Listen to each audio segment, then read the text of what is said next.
아마 이번 주에는 여러분들이 이렇게 뉴스를 통해서 우리나라의 또 전 세계의 여러 가지 소식들을 많이 들으셨을 겁니다. 이번 한 주는 참 여러분도 아시겠지만 이 네팔에서 일어난 이 사태와 또 폭력 시위, 뭐 장관들이 어쨌든 살려고 막 헬기에도 매달려서 아마 보신 분도 계실 거예요.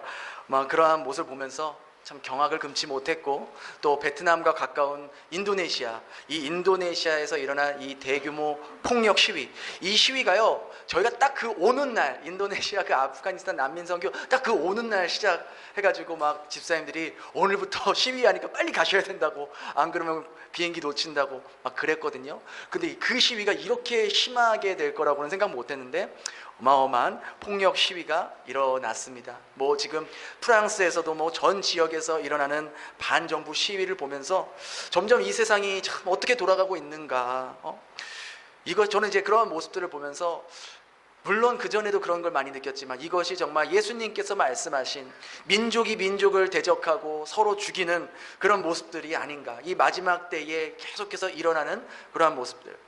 여러분 생각해 보세요. 이렇게 어떤 세계적으로 막 뉴스에 나올 정도로 막 시위가 일어나고 폭력 사태가 일어나는 이런 것들은 그전에는 정말 이따금씩 일어나는 그런 모습들이 이제는 뭐 전 세계적으로, 그것도 막 동시다발적으로 하루가 멀다 하지 않게 이러한 일들이 계속해서 여기저기서 터져나고 있는 모습을 보게 됩니다. 카네기 국제평화재단에 따르면요, 지난 1년간, 그러니까 지난 12개월 동안 약 70개국에서 이런 중대한 반정부 시위 혹은 반란이 무려 147건이 발생되었고, 지금도 현재 30개국에서는 이러한 대규모 시위가 지금도 진행 중이라고 발표했습니다. 이런 반정부 시위는요, 부정부패가 심하다고 하는 개발도상국에서만 국한된 것이 아니라 소위 우리가 말하는 선진국이라는 나라에서도 이런 대규모 폭력 시위와 유혈 사태가 일어나고 있다는 거예요. 우리나라도 이러한 분위기에서 자유로울 수는 없는 것 같아요. 정치적으로는 완전히 양극화가 되어서 정치인들 뿐만 아니라 그냥 일반 국민들도 내가 지지하는 편이 아니면 다른 쪽 이야기는 아예 들어볼 필요도 없고 무조건 나쁜 놈이에요. 무조건 나쁜 놈이고 무조건 인정할 수 없다는 그런 기류가 팽배합니다. 똑같이 나쁜 죄를 저질러도 내 편이 그 죄를 저지르면 그게 뭔 그렇게 크게 잘못이냐, 뭘 그런 걸 갖고 호들갑이냐 하면서 자기 식구 싸기 급급하고, 반대로 내 편이 아닌 다른 편에서 작은 잘못을 하나 하더라도 그것을 꼬투리 잡아서 엄청나게 부풀려서 다 같이 싸잡아 비판하고 마치 죽을 죄를 지은 것처럼 그런 인격 모독을 하는 모습을 우리는 너무나도 매일매일 보니까 그 피로도가 굉장히 심하게 쌓여 있습니다. 세대 간의 갈등은 어떻습니까? 세대 간의 갈등도 점점 골이 깊죠? 기성세대들이 요즘 젊은 사람들, 소위 말하는 MZ 그런 청년들 보면은 뭐라고 말합니까? 야, 어떻게 저렇게 개념이 없냐? 아니 어떻게 저렇게 자기 생각밖에 안 하느냐? 어떻게 지 하고 싶은 대로만 하냐? 어떻게 저렇게 참을성도 없고 인내심도 없고 위아래가 없냐? 라고 비판하죠. 반대로 젊은 사람들은 기성세대들을 뭐라고 비판합니까? 완전 꽉 막혀있고 맨날 꼰대짓이야, 꼰대짓. 자기 주장만 줄줄이 하고 있고 말로는 온갖 좋은 말 갖다 붙이면서 뒤로는 자기 거 다 챙기고 자기 기득권 챙기려고 하니까 추하다, 추해 라고 말하며 비판합니다. 우리는 이런 분열의 세상 속에서 살고 있습니다. 정치적으로나 세대적으로나 남녀 성별적으로나 또 지역적으로 이런 진영 논리에 빠져 있습니다. 진영 논리가 무엇입니까? 자기가 속한 이념과 생각은 무조건 옳은 거예요. 내가 지지하고 있는 편은 무조건 옳은 거고, 다른 편의 생각, 다른 편의 이념, 이건 무조건 배척하는 태도를 진영 논리라고 말합니다. 특별히 요즘같이 SNS가 발달하니까요, 자기가 하고 싶은 이야기는 그냥 무조건 녹화해서 다 찍어 올리는 거예요. 뭐 무슨 TV, 뭐 막말로 장상진 TV, 이미지 TV, TV가 몇 개, TV가 한 5천만 개 되는 것 같아. 한 사람당 다 TV라고 쓰니까. 그러니까 자기가 하고 싶은 말을 그냥 내뱉는 거예요. 그러면서 다른 사람을 비판하고 조롱하고 심지어 거기까지는 괜찮아요. 근데 없는 이야기를 만들어서 가짜 뉴스를 만들어서 배포하는 모습들이 너무나도 당연하게 여겨지고 있는 게 지금 우리 사회의 모습입니다. 그렇다면 우리는 이런 세상 속에서 우리가 무엇을 바라보고 무엇을 붙잡고 살아가야 하는가? 오늘 본문이 우리에게 분명한 답을 제시해주고 있다는 겁니다. 우리가 오늘 읽은 이 본문에는요, 여전히 마찬가지로 서로 다른 진영 논리에 빠져 있는 그러한 분쟁에 빠진 두 그룹의 모습을 우리가 보게 됩니다. 바울은 이제요, 대제사장과 수많은 그 사내들인 공회의원들과 그 유대인들 앞에서 자신을 변호할 수 있는 그런 자리에 서 있습니다. 그리고 이렇게 자신의 변론을 이어갑니다. 우리 6절입니다. 6절 함께 같이 읽겠습니다. 시작. 바울이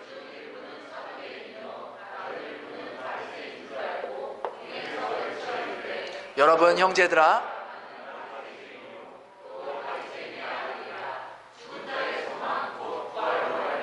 내가 신문을, 우리가 이제 지난 말씀을 기억해 보면은 이제 이스라엘이 로마의 통치 아래 있지만 로마는 그들에게 자체적으로 판결할 수 있도록 부분적으로 행정권을 허락합니다.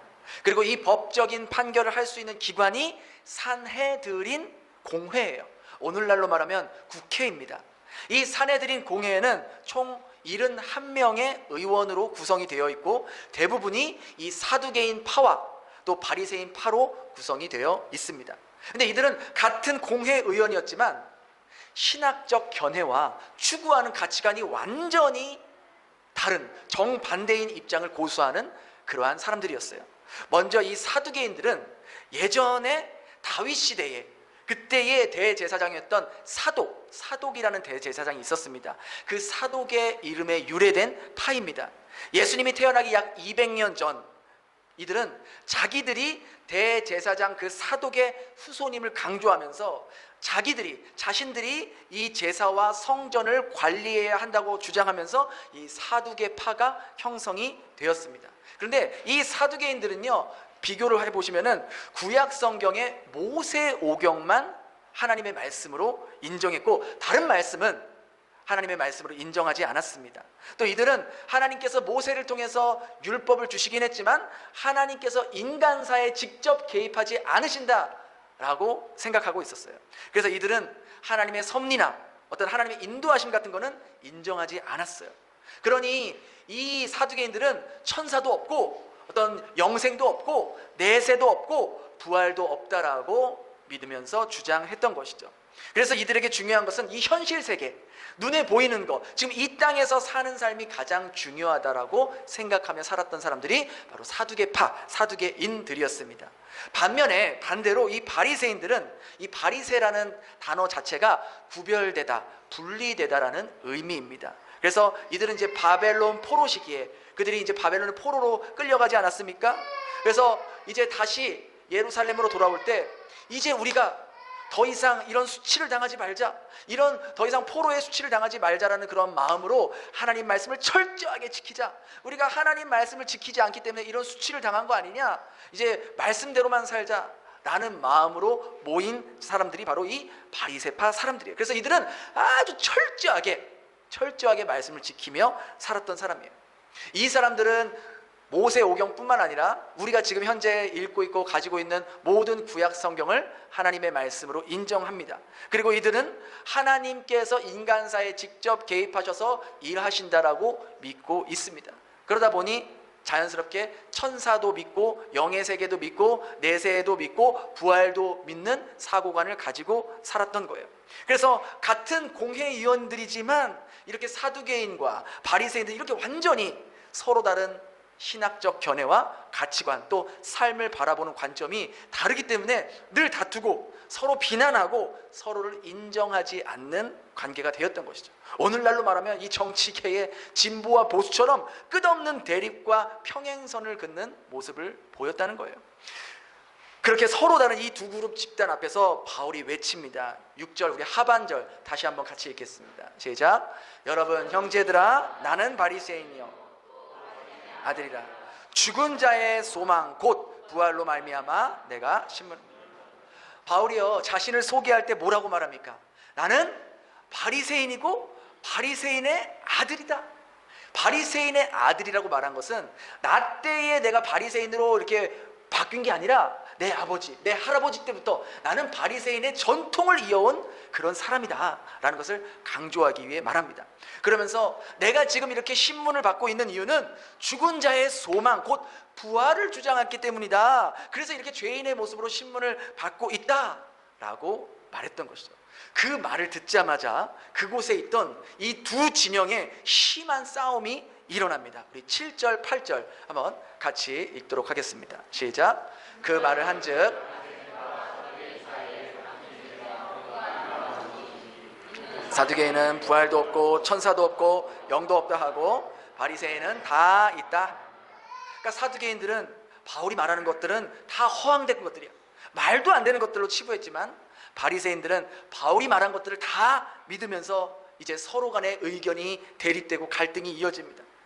사실 이 바리새인들이 지금 믿었다는 이 부활은요, 유대교 관점에서 사람이 죽으면 그걸로 끝나는 것이 아니라 영원한 세계가 있다라는 일반적인 관점에서 부활을 믿고 있다라고 말하는 것이었어요. 근데 여기서 우리가 한 가지 알아야 할 사실은 바울이 자기가 바리새인이고 죽은 자의 소망을 믿고 부활을 믿는다고 말한 것이 마치 일부러 이 사두개파들과 바리새파들을 싸움 붙이기 위해서, 그래서 마치 바리새파들의 옹호를 얻기 위해서 이렇게 말한 것이라고 생각할 수 있는데 전혀 그렇지 않다는 거예요. 그런 정치적 술책이 아니라는 것이죠. 바울이 언급한 이 부활, 바울이 언급한 부활은 누구의 부활을 생각하며 말한 것이겠어요? 바로 예수 그리스도의 부활을 언급하는 거예요. 사실 생각해 보세요. 이 바리새파들도 이 바울을 고소해서 죽이려 했던 이유가 이 예수의 부활을 언급하고 다녔기 때문에 바울을 죽이려고 한 것이었잖아요. 근데 바리새인들이 바울이 언급한 부활이 어떤 부활인지에 대해서는 깊이 생각하지 않고 단지 부활이라는 이슈로 신문을 받는다는 이유를 듣고 바울을 죽이려 했던 이 바리새인들이 오히려 바울을 이 사두개인들로부터 지켜주고 옹호해주는 입장으로 변하게 되었다는 거예요. 우리 9절 한번 같이 9절 10절 계속해서 함께 읽겠습니다. 시작. 크게 떠들세 몇 서기관들이 일어나 다투어 이르되 우리가 이 사람을 보니 악한 것이 없도다. 혹 영이나 혹 천사가 그에게 말하였으면 어찌하였겠느냐 하며 큰 분쟁이 생기니 천부장은 찢겨질까 하여 군인을 명하여 영내로 들어가려. 그러니까 지금 이 부활이라는 이슈로 인해서 사두개인 그룹과 바리새인 그룹이 네가 맞냐 내가 맞냐 막 싸우면서 그렇게 분쟁이 일어난 거예요. 이 10절에 보니까 큰 분쟁이라고 나와 있잖아요. 이 큰 분쟁을 원어로 보니까 막 치고받고 폭력 사태, 이런 폭력 시위처럼 그렇게 서로 간의 감정이 격해졌다는 것을 말해주고 있는 거예요. 자기들이 지금 함께, 원래는 이 사두개파와 바리새파가 함께 바울을 고소했어요. 근데 그 바울을 고소한 건 생각하지 않고 이제는 자기들의 이념 싸움으로 번져나간 거예요. 만약 이 두 그룹이 바울의 변론을 처음부터 끝까지 경청하고 들었으면 바울을 통해서 하나님께서 인간을 구원하시기 위해 인간의 몸으로 오신 그 예수 그리스도의 죽음과 부활에 대해서 분명히 구체적으로 들을 수 있었을 거예요. 근데 이들은 자기들의 이념 사상에 빠져서 서로 싸우는 바람에 복음을 들을 수 있는 그 기회조차 잃어버리게 되었다는 것이죠. 여러분, 이 모습을 보면서 우리나라도 이런 비슷한 모습을 늘 반복하고 있지 않습니까? 정치적으로나 지연적으로나 지역적으로나 세대 간의 진영 논리에 갇혀서 자기가 믿고 있고 자기가 생각하고 있는 것만 맞다고 주장하는 거예요. 심지어 같은 교회 안에서도 같은 기독교고 같은 하나님을 믿는데 그 서로 이단이 아닌데 내가 진짜 믿는 자의 모습이다, 너는 가짜다, 너처럼 믿으면 안 된다, 내가 진짜고 네가 가짜다, 이렇게 교회 안에서도요 선을 그어서 서로 편을 가르고 자기가 주장하고 있는 것만 맞다고 외치는 거예요. 복음보다, 하나님의 말씀보다 사상과 이념을 더 크게 붙잡고 있는 거예요. 여러분, 이런 모습을 보면서 누가 가장 기뻐할까요? 누가 가장 좋아하겠어요? 마귀가 가장 좋아하지 않겠습니까? 아, 지들끼리 잘도 싸운다, 그래 계속 싸워라, 계속 분열되라, 나눠져라, 그래야 복음의 힘이 빠진다. 뭐 마귀가 쾌재를 부르고 있겠죠. 사탄은요 계속해서 우리에게 분열과 갈등의 아젠다를 던지는 거예요. 여러분, 이러할 때 우리가 가장 필요한 게 무엇입니까? 분별력이에요. 분별력이 무엇입니까? 누구의 말이 맞고 틀리냐 이거 따지는 거예요? 아니에요. 분별력은 무엇이 본질이냐는 거예요. 무엇이 복음이냐는 거예요. 그걸 생각하고 그걸 고민하고 판단하는 능력, 그 분별력이 필요하다는 거예요. 지금 사두개인과 바리새인들 사이에 서 있던 그 바울은 그 어떠한 진영 논리에도 빠지지 않았어요. 바울은 오직 죄인을 구원하기 위해 이 땅에 오셔서 십자가에서 하나님의 제물이 되어주신 그 예수 그리스도의 말씀과 은혜의 논리만을 쫓았단 말이에요. 그곳에 있던 부활을 믿지 않았던 사두개인들도, 부활을 믿는다고 하지만 예수 그리스도의 부활을 믿지 않은 바리새인들도 바울의 눈에는 하나님의 진노를 피할 수 없는 죄인의 모습으로밖에 보이지 않았다는 것이죠. 그래서 그들에게 영원하신 생명이신, 영원한 생명 대신 그 예수 그리스도의 복음을 전하려 했건만, 그들은 바울의 말을 다 들어보기도 전에 자기들이 신봉하고 있는 그 이념과 그 사상의 대립으로 인해서 결국 그것이 아수라장이 되었고, 그 모습을 본 천부장이 잘못하다가는 이 바울이 군중들 속에서 맞아 죽겠구나, 그러한 생각을 갖고 바울을 건져냈던 거예요.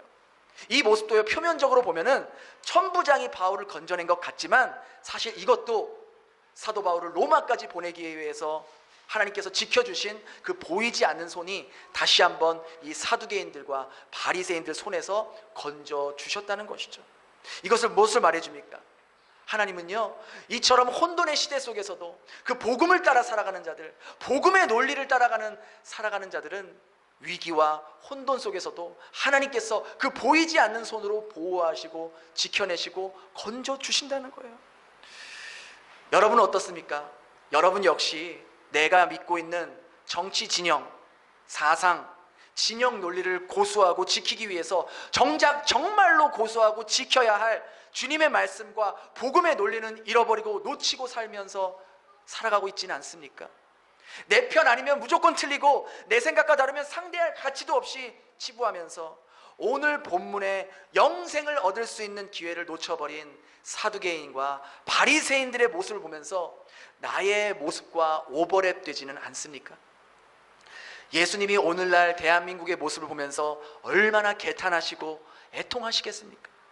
사탄의 그 간계에 빠져서 정작 지켜야 할 것, 그리스도의 진리와 영혼 구원에 대한 그 믿음, 그 마음, 주님의 음성을 분별하기 위한 노력과 애씀은 없고 온갖 정치적 뉴스와 유튜브에서 떠들어대는 소리가 마치 진리인 양, 그것이 사실인 양, 진실인 것처럼 믿으며 살아가는 사람들이 얼마나 많냐는 거예요. 여러분, 이 세상의 그 어떤 진영도, 어떤 정치적인 사상도, 이념도 사람이 만들어낸 진영과 사상은 시간이 지나면 어떻습니까? 다 무너지는 거예요. 다 변하는 거예요. 역사를 보세요. 역사가 증명하고 있지 않습니까? 오직 영원하신 하나님의 말씀만이, 그리스도의 복음만이 시간이 지나도 세대가 바뀌어도 변하지 않는 진리로 남게 되잖아요. 오늘 바울의 모습을 보면서 우리가 무엇을 따라야 하는지 발견할 수 있게 되는 거예요. 바울은요, 진리의 중심에 그 부활의 소망을 품고 살아갔다는 거예요. 그러니까 늘 말했잖아요. 나는 유대인 앞에서는 유대인의 모습으로, 이방인 앞에서는 이방인의 모습으로, 복음이 있는 자에게는 복음이 있는 자의 모습으로, 복음이 없는 자에게는 복음이 없는 자의 모습으로 그들의 눈높이에서 그들을 대해 주었다고요.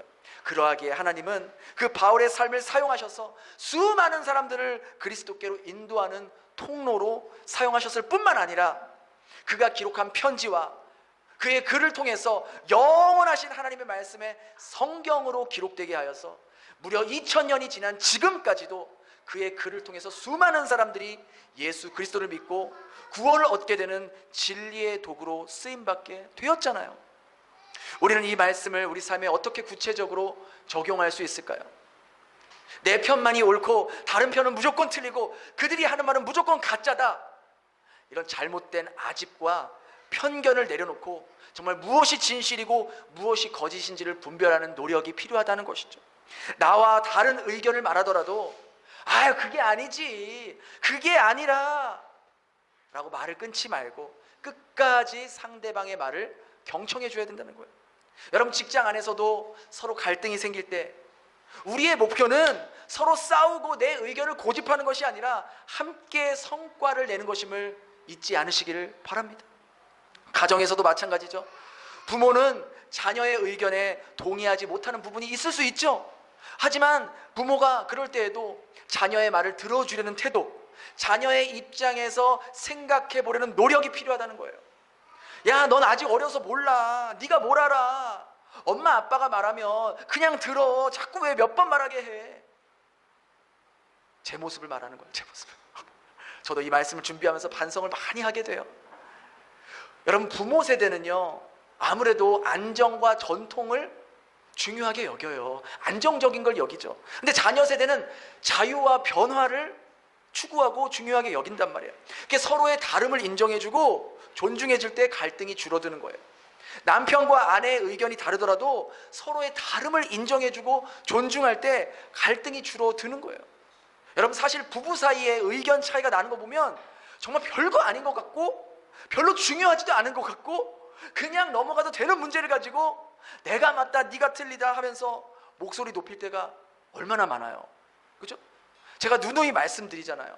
저희 집에는 민주주의와 이 공산주의 사상이 함께 흐르고 있어요. 저희 아내가 요즘 뉴스 보면서 뭐라고 하는지 알아요? 오빠, 민주주의 나라들이 왜 그래? 맨날 왜 저 모양이야? 맨날 시위하고 데모하고 사람 죽이고 폭력 일어나고 그래? 조용할 날이 없어. 너무 그냥 자기들이 하고 싶은 대로 다 하는 거 아니야? 마음에 안 들면 시위하고 데모하고. 결정적으로 베트남 봐, 조용하잖아. 제가 할 말이 없더라고요. 마음 같아서는 공산당이 뭐가 좋아? 북한처럼 되고 싶어? 자유도 없고 인권도 없고 그런 나라 되면 좋겠어? 하면 100% 싸우죠. 100% 싸워. 평행선을 가는 거예요. 제가 뭐라고 하겠어요? 민주주의라서 그래. 민주주의라 다 사람마다 생각이 다르고 그 다른 생각을 표현할 수 있는 자유가 있어서 그런 거야. 진통이 있고 갈등이 있어도 그런 모습을 통해서 사람들의 인식이 바뀌고 나라를 또 나라답게 만들려고 그렇게 하는 거야. 각자 생각이 다르고 삶을 바라보는 관점이 다를 수 있어요. 하지만 우리는 그 속에서 오직 예수 그리스도의 복음을 붙잡고 가야 된다는 거예요. 그걸 놓치면요, 다른 것들은 다 부수적인 것들이에요. 중요한 건 우리를 통해서 복음이 전해지고 영혼 구원에 포커스를 맞추며 살아가면 되는 거예요.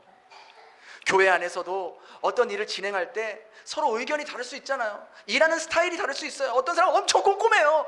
하나부터 열까지 다 준비가 돼야지 시작하는 사람 있고, 어떤 분은 일단 해, 일단 하면 다 하나님 채워주실 거야, 그런 스타일이 있잖아요. 그러니까 서로 입장이 다르고 스타일이 달라도 서로의 의견을 존중해 줄 수 있어야 되는 거예요. 상대방의 말을 무시하고 깎아내리듯이 하는 발언이 아니라 그렇게 서로 맞춰 나가려는 배려와 기다림이 필요하는 것이죠. 여러분, 맞는 이야기를 하더라도 어떻게 하느냐에 따라서 그 맞는 이야기가 나에게는 공격하고 나를 무시하는 걸로 들릴 수도 있고, 어쩔 때는 나를 정말 진심으로 생각해주는 말로 들릴 수 있잖아요. 여러분, 우리 아내분들, 여러분의 남편에게, 여러분의 자녀에게 얼마나 여러분이 옳은 말, 맞는 말을 귀에 그냥 매번 하시잖아요. 남편들이, 자녀들이 나를 생각해 주셔서 이렇게 옳은 말을 하는구나, 그렇게 받아들여요? 아니잖아요. 잔소리로 받아들여요. 잔소리로. 왜 그러겠어요? 왜? 정말로 이해하는 마음과 공감하는 마음으로 그런 말을 할 때에 비로소 그 말을 마음에 받아들이는 거예요. 우리가 진영 논리에 빠지면 내 편, 네 편으로 나누게 되지만, 복음 논리를 따라가면요, 네 편, 내 편이 아니라 우리 모두는 누구 편이에요? 하나님 편이잖아요. 진영 논리 속에서 나의 유불리를 따라 살아가면 늘 그 상황에 따라서 내 입장이 바뀌고 내 말이 바뀌지만, 우리가 복음 논리를 따라가면은요, 나의 유불리가 아니라 바로 하나님의 유불리에 따라 살게 되는 거예요. 하나님의 자녀는요, 진영 논리에 묶이지 않고 하나님 말씀에 묶여 있는 사람들이에요. 하나님의 자녀는 진영 논리의 모습은 오프하는 거예요. 끄는 거예요. 그리고 복음 논리를 킬 수 있는 사람이라는 거예요. 하나님은요, 지금도 그러한 하나님의 자녀들을 찾고 계시고, 그 사람을 통해서 지금도 진영 논리에 빠져서 허우적대고 있는 수많은 사람들을 건져내실 것이고, 우상처럼 신봉하는 이념 속에 갇혀있는 자들을 진리의 빛으로 이끌어내는 당신의 도구로 사용하게 되신다는 것이죠. 저와 여러분이 그렇게 이 시대에 사도 바울과 같이 진영 논리에서 벗어나 영원히 변하지 않고 사라지지 않을 그리스도의 말씀과 복음의 논리만을 쫓으며 이 시대의 수많은 진영 논리와 잘못된 이념과 사상에 빠져있는 그런 사람들에게 부활의 소망을 전해줄 수 있는 그러한 여러분의 삶이 될 수 있기를 예수님 이름으로 축원합니다. 우리 이 시간 그렇게 찬양하면서 또 기도하는 시간 갖도록 하겠습니다.